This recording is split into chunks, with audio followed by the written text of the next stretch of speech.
Olá, amigas e amigos, já estamos no ar. Hoje é o 7º dia, com muita satisfação, da leitura diária do livro Autoemoterapia, um bom passo maior que a perna, das bases à autonomia de viver. Oi, Yara querida, Israel, tudo bem? Bem-vindos, companheiros de caminhada. Hoje é o 7º dia do livro e eu estou trazendo hoje no capítulo 3, em cada atendimento, trocas e benefícios. E hoje vai ser o tratamento do Alexandre, um rapaz de 16 anos, que me trouxe muitos ensinamentos, os quais eu até hoje sigo fazendo, aprendendo e me aprofundei pesquisando o tema que foi fruto do atendimento do Alexandre. Então, corações para todos que estão chegando aí, minha mãe sempre presente e com muita satisfação podendo visitar essa parte, essa memória dos tratamentos realizados lá no início da minha carreira como tratando da autoemoterapia. Então está sendo uma oportunidade muito agradável, por mais que as circunstâncias ao redor em alguns momentos não estejam favoráveis, estejam contrárias. O ensinamento de hoje vai ser ótimo. A leitura do livro está bem de acordo com algumas circunstâncias de hoje. Então, nós vamos ver aqui o que tem de novidade. Vamos para a leitura, então. Alexandre, acne e sinais de pânico. Com ele, o início foi bem diferente.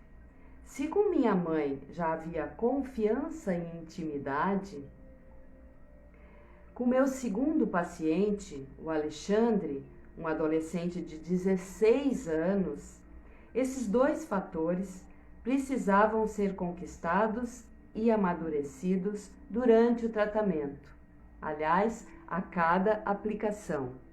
Então, a intimidade e a confiança precisou ser a cada aplicação, durante todo o tratamento. Ele chegou até mim em maio de 93, bastante incomodado com as acnes que o acometiam. Sua pele apresentava erupções severas, com muito prurido, o que lhe trazia um enorme desconforto, além da vergonha de conviver com outras pessoas. O caso se agravava de tal maneira que o menino se tornava cada vez mais tímido. A pressão emocional era tamanha que ele começou a se recusar a ir para a escola, sofrendo muitas vezes de enjoos, dores abdominais e diarreia.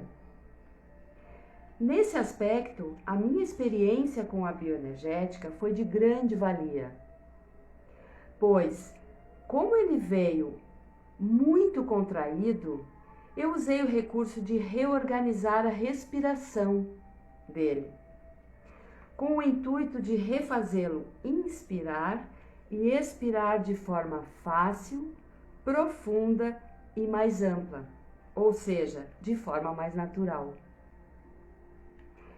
Para ajudá-lo a perceber a tensão e liberá-la e, ao mesmo tempo, aumentar o contato com o próprio corpo, pedi a ele que inspirasse o ar até o abdômen e o soltasse totalmente até sentir-se mais relaxado.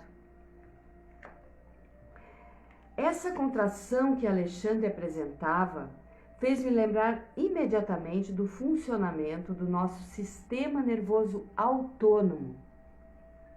E eu me tornei uma grande estudiosa do sistema nervoso autônomo.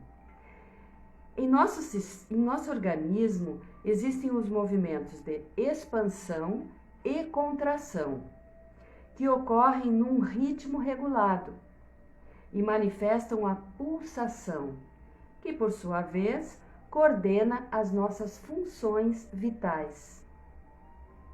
As funções vitais são reguladas pelo sistema nervoso autônomo, simpático e parasimpático, e ambos atuam de forma contrária e complementar. São duas forças, uma funciona de forma contrária à outra, mas ambas são complementares para dar o exercício da nossa pulsação, e eles não dependem da nossa vontade.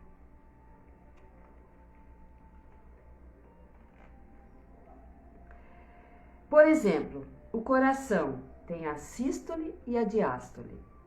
A respiração tem a inspiração e a expiração. A pupila tem o aumento e a diminuição de acordo com a intensidade de luz. A bexiga também não depende da nossa vontade para contrair e relaxar. O intestino, os vasos sanguíneos e etc. são outros do nosso organismo. Mas elas fazem essa função, contrai, relaxa, que dá a pulsação do nosso organismo, dá um ritmo ao nosso organismo. Quando se está numa situação de perigo, de medo, ou quando nos sentimos ameaçados, é disparada no nosso sistema, no nosso organismo, uma mensagem de alerta, que se chama o estado de alerta, que reconhecemos como uma necessidade de fuga ou de luta, de enfrentamento, de combate. O ritmo cardiorrespiratório aumenta, as pupilas se dilatam, os músculos esqueléticos recebem mais sangue e ficam mais tensos, mais contraídos. Obrigada, Israel. Muito obrigada pela presença, viu? Depois você assiste lá no IGVT. Ficam mais tensos, aumenta a sudorese, que é o suor, e a palidez do rosto. O rosto fica mais branco quando nós estamos nesse estado de alerta. Quer dizer, o sangue ele vai para os lugares aonde é mais emergente, né? Vai entrar em ação. O organismo, enfim, recebe uma descarga de adrenalina para reagir. A fuga, muitas vezes, pode se manifestar como um desmaio. Se a situação é tão maior quanto o meu organismo pode responder, o meu organismo foge, desmaia e deixa de estar alerta. Passada a situação de ameaça, aos poucos se desfazem as alterações e o organismo volta a seu estado de pulsação normal. A isto chamamos de autorregulação. O organismo mesmo desfaz esse estado e relaxa a forma. É um desgaste tudo isso, mas ele relaxa e volta ao ritmo regular. A pulsação contrai, relaxa, contrai, relaxa. Tais mecanismos de defesa demandam do nosso organismo muita energia, seja para fugir ou lutar. As situações de perigo nos exigem uma força emocional muito maior do que a que estamos habituados a usar no nosso dia a dia. Por essa razão, ao tornarem-se frequentes, os estados de alerta causam um desgaste físico e emocional, porque eles geram em nosso organismo ritmo e pulsação que nada tem de regular e nem de natural. Então começa aqui, quando é frequente o estado de alerta, começam aqui os desequilíbrios do nosso organismo. Sai o ritmo, então vem disritmos, né? Desregula a nossa pulsação, as nossas funções vitais. Aquele que está mais sobrecarregado, o outro que está em falta. Então ocorrem os desequilíbrios que levam aos desgastes e às doenças. Uma pessoa que reage diariamente a situações de tensão acaba estendendo essa experiência para o seu cotidiano de forma indiscriminada. Então é como se constantemente estivesse sob ameaça. Não reconhece mais quando é uma ameaça ou não. Ela constantemente está reagindo da mesma forma como esse estado de alerta deixou. Em outras palavras, podemos dizer que ela passa a compreender suas próximas vivências sempre pelo viés da luta ou da fuga, deixando de lado a espontaneidade natural das novas experiências. Ou seja, ainda que a situação não exista mais, o registro no corpo, a adrenalina, a tensão, a contração, o disparo, não é? A dilatação da pupila, o ritmo cardiorrespiratório, tudo isso, né? As alterações permanecem, o registro corporal para aquelas alterações permanecem e a memória do organismo faz com que a pessoa reconheça as emoções de forma deformada e reaja quimicamente como se estivesse em constante estado de alerta, ou seja, essa pessoa não relaxa. Constantemente está reconhecendo uma ameaça. Então, ou ela está com medo, ou ela está reagindo, combatendo, enfrentando exageradamente, ou ela está fugindo. Ela está se tirando um ritmo que seria um ritmo contrativo do organismo. E isso eu pude estudar muito bem, vendo o estado de pânico do Alexandre. Era o que se dava com o Alexandre, nos 6 meses de tratamento ininterruptos a que o jovem se submeteu. Dei especial atenção a seu estado psicológico, além de acompanhar a evolução do quadro da acne. Houve diferentes manifestações decorrentes das aplicações. Num primeiro momento, a quantidade de acne, olha que interessante isso, a quantidade de acne praticamente triplicou no início do tratamento. No rosto e nas costas, com eliminação abundante de pus e muitas impurezas. Num segundo momento, as acnes passaram a se concentrar em áreas específicas do rosto e dos ombros, permitindo que se visse alguns pontos de sua pele já em recuperação. Então, a acne se concentrou muito num lugar só e pôde-se ver a recuperação da pele, uma parte mais lisa. E isso foi muito importante para a continuidade do tratamento, da confiança que ele estava depositando em mim.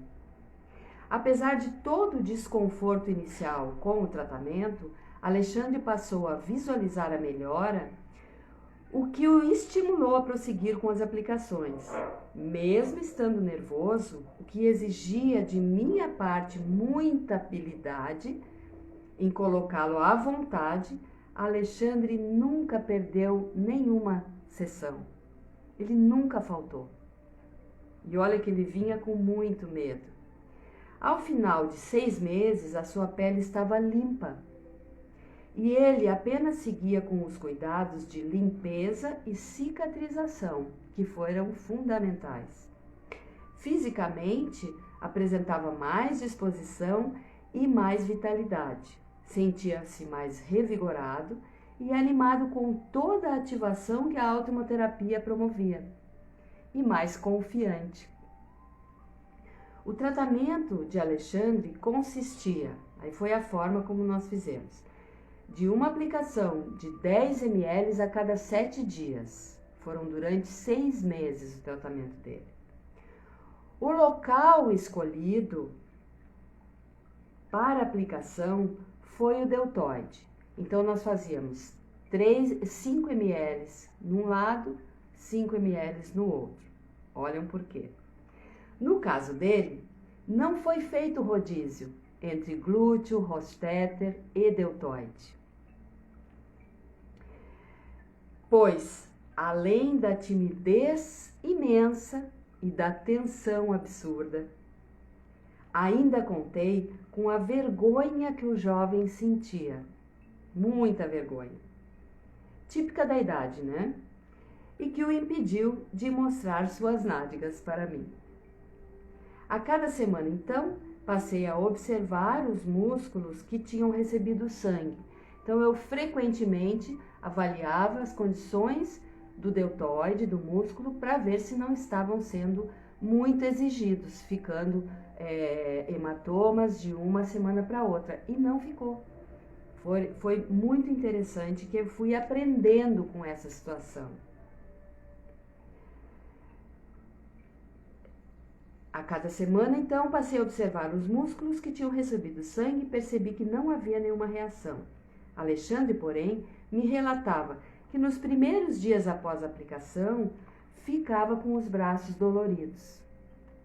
Mas, ainda assim, prosseguia corajosamente e esta sua disposição me incentivou a dar continuidade ao tratamento até que terminassem as 24 aplicações. Além de me empenhar no cuidado com as aplicações, passei a incluir a atenção e a observação em todos os atendimentos posteriores. Foram muitos ensinamentos com o Alexandre, né? Que eu estava iniciando a minha trajetória com a autoimunoterapia. Tinha orientação técnica e o amparo do Dr. Luiz Moura, mas começando com essa trajetória. E todas me encorajaram, todas me encorajaram. E agora vem aqui para ilustrar esse relato de grande aprendizado, o depoimento que o Alexandre me deu, depois de muitos anos. Se foi em 93, eu escrevi o livro em 2011, então aí se vão alguns anos depois, né?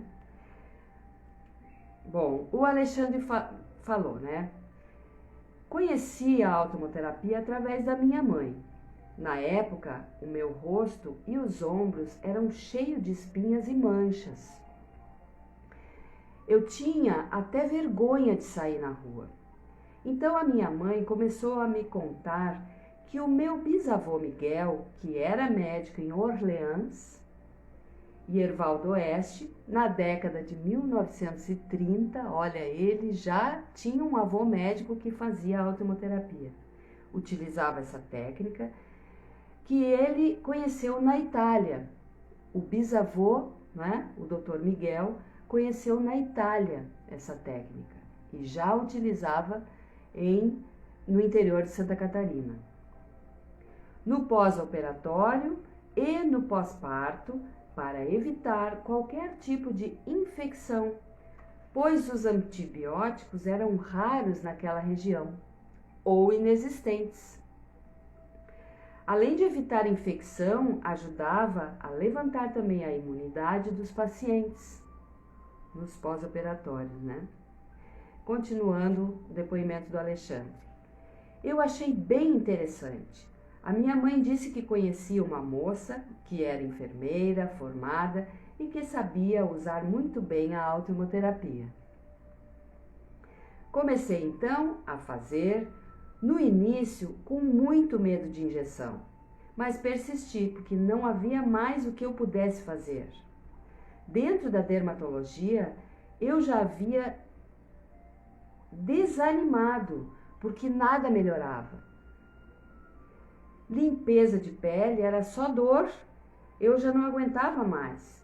Era o começo para uma depressão, porque nem namorar eu queria. Olha, um jovem, né, em plena adolescência. Pois não tinha coragem de chegar perto de ninguém, era muito triste. Para encurtar essa história, vou dizer que graças à insistência da Ida, para que eu não desistisse, eu, depois de 6 meses de tratamento, nunca mais tive espinhas no meu rosto e no meu corpo. Só fiquei com as marcas como lembrança. No início, as espinhas estouravam no travesseiro, a minha mãe tinha que trocar as fronhas todos os dias e ferver. Era muito pus, muitas impurezas. Depois foram diminuindo e hoje só restaram as marcas, mas bem poucas. Sou grato a Deus, a meu bisavô e a Ida, que não desistiu de mim. Jamais. Eu lembro que ficava muito animado.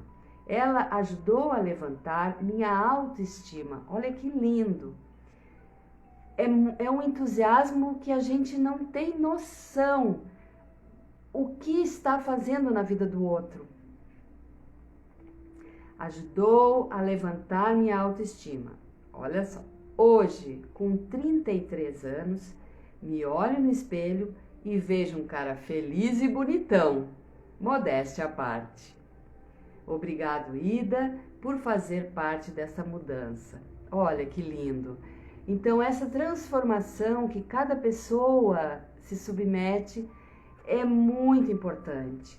E aqui o aprendizado com o sistema, com o estado de alerta.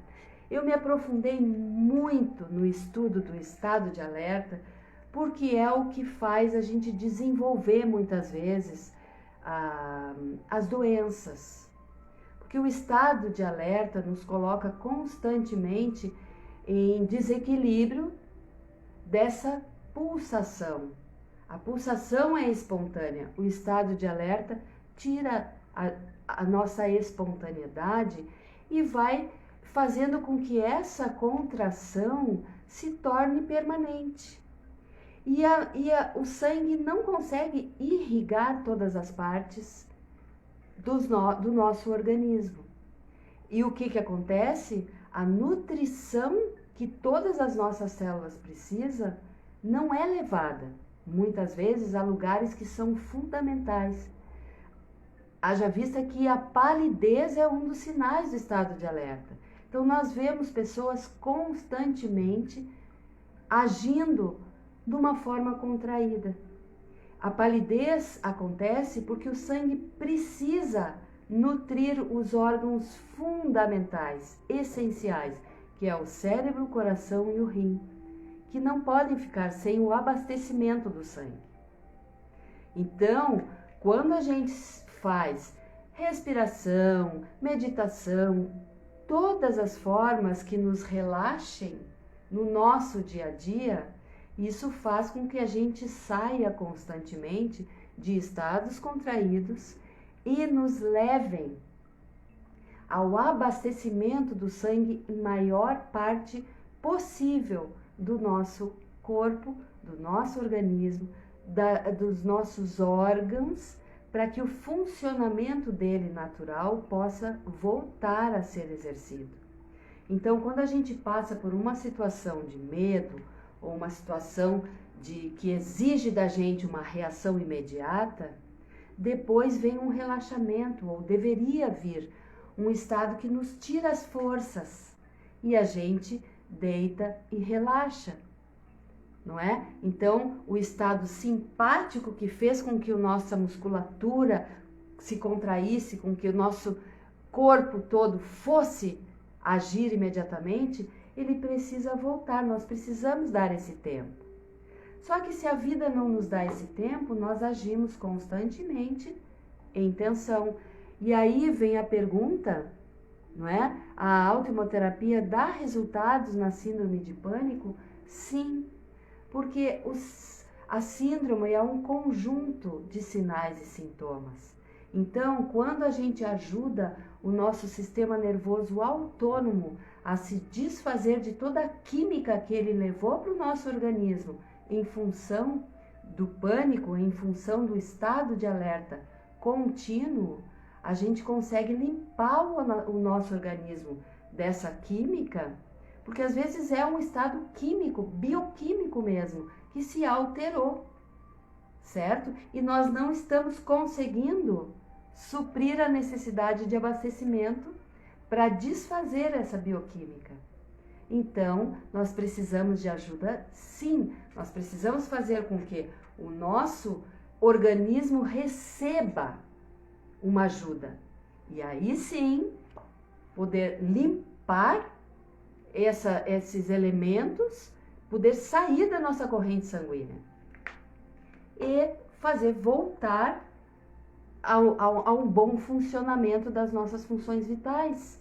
Porque nós precisamos estar com a bexiga pulsátil, com o intestino funcionando, com o intestino o mais limpo possível, não é? Precisa funcionar com regularidade para não haver acúmulo de toxinas. E aí que vem que esse sistema nervoso autônomo, ele atua na regulação do ritmo. E é um ritmo autônomo. A gente não para mandar uma ordem para o coração e dizer para o coração, agora bate, agora relaxa, agora bate, agora relaxa. Não é? Ele é autônomo, ele funciona independente do nosso comando. O nosso intestino também. Mas as emoções interferem muitas vezes. Quando a gente está contraído mais, o que acontece? O intestino ele pode prender, ressecar e depois ter a dificuldade na eliminação. E acontece um acúmulo de toxinas, porque não eliminou o suficiente. No dia a dia, essa alteração do ritmo regular traz consequências, não é mesmo? Então, quem está me perguntando, a querida aqui, Trevisan, acho que é a Maristela, né? Então, a gente pode sim sair de estado de pânico, porque o pânico pode ser uma complicação dessa trajetória desregulada, desequilibrada. Entende? Então, por isso eu me empenhei muito no estudo do sistema nervoso autônomo, da autorregulação, de devolver a regulação para as nossas funções vitais. E aí que vem, sempre pode ser preventiva a autohemoterapia, porque vai interromper esse processo desregulado, entende? E trabalhar na regulação, junto, complementar ao estado de sono, ao estado de alimentação, a buscar com que a nossa nutrição chegue às nossas células, né? O nosso sangue tem uma qualidade melhorada para poder levar a nutrição e retirar as impurezas. Então, olha quanta força isso está acontecendo no nosso dia a dia sem que a gente tenha consciência. E aí vem o sistema nervoso autônomo, simpático e parasimpático. Oi, Soninha, tudo bom? A Soninha está comigo desde o início, não é? De quando eu comecei a fazer a autohemoterapia. Então, isso é fundamental, minha gente. E a quantidade, né? Tem uma pergunta aqui, quantos ml aconselha-se? Então, dependendo, né, da situação, estados leves ou de manutenção ou de prevenção, a gente pode fazer 5 ml de aplicação. Depois, quando já tem alguma coisa manifestada, a gente pode fazer 10 ml semanalmente, certo? Dependendo da gravidade da situação, a gente pode fazer outra escolha, mas sempre depois de uma avaliação da situação, certo? Então, as mensagens que estão sendo deixadas aqui, eu agradeço muito a participação, todos os acenos, os coraçõezinhos, eu agradeço bastante. Essas mensagens, elas não ficam registradas depois na gravação desse vídeo. Então eu peço para quem fez algum pedido ou deixou alguma pergunta no ar, que faça de novo depois na gravação, tá? aí vai ficar registrado. E aí eu vou poder responder mais aprofundadamente, certo? Então, deixa eu ver que horas são. Então, eu a cada dia vou me dando mais liberdade de fazer alguns comentários junto com a leitura, porque revisar esses aspectos dos tratamentos que eu fiz e poder trazer no momento atual, eles são muito presentes, são muito atuais agora, né? Nós estamos todos vivendo de uma maneira ou noutra num estado de alerta, em condições que exigem uma reação a todo tempo, não é?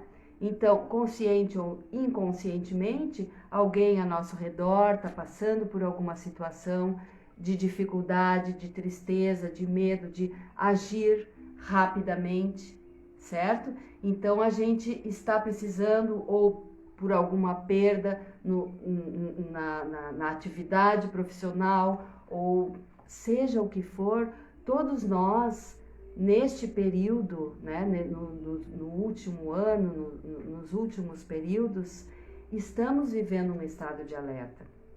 Então, quanto mais nós pudermos agir na nossa imunidade, o destaque atual está na imunidade. A imunidade nos mantém combativos ao estado de alerta, nos mantém em estado presente, em estado imunológico de prontidão, de combate, certo? De evitar que, se tiver que agir de uma forma em que o meu organismo não estava preparado, eu vou ter um batalhão mais distribuído no meu organismo e mais partes vão estar protegidas. Então a imunidade, ela vai sim ajudar a cuidar da nossa cidade interior, certo? E um pouco de poesia, um pouco de amor, um pouco de música, de dança, seja o que for, de respiração, de meditação. Então, antes quando a gente acorda, a gente pode colocar que tipo de pensamentos eu quero ter no dia de hoje. Quando a gente vai deitar, o que eu preciso limpar da minha mente, da minha circulação, para que eu possa ter uma noite de reposição energética, para que durma bem e acorde de prontidão.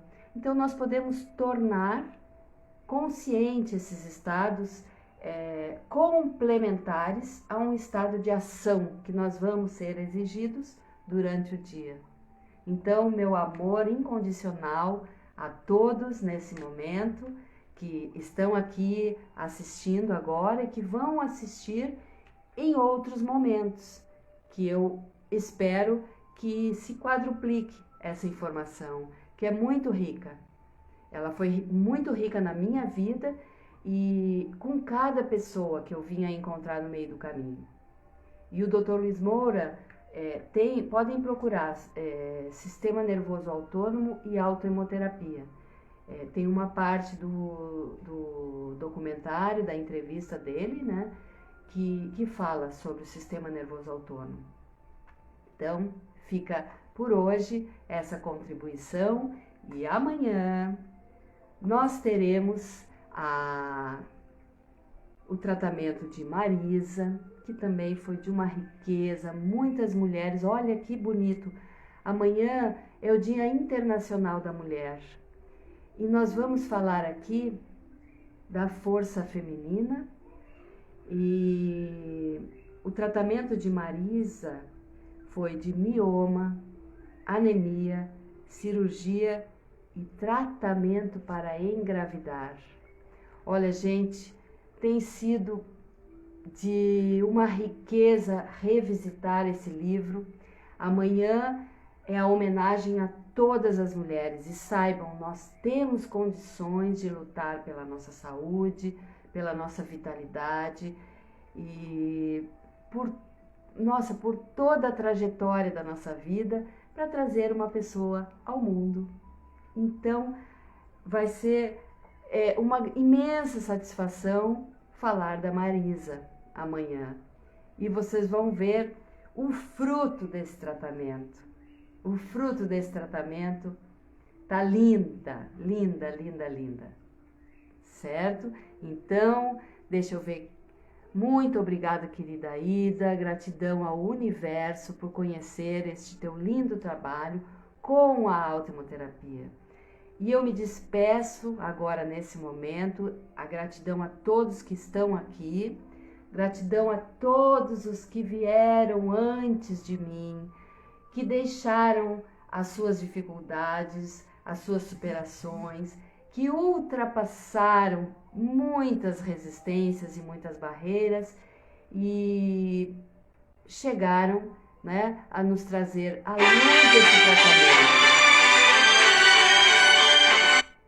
Desculpem, recebi uma ligação aqui. Então, estar ao vivo é isso, né? Alguém está se conectando com esse momento.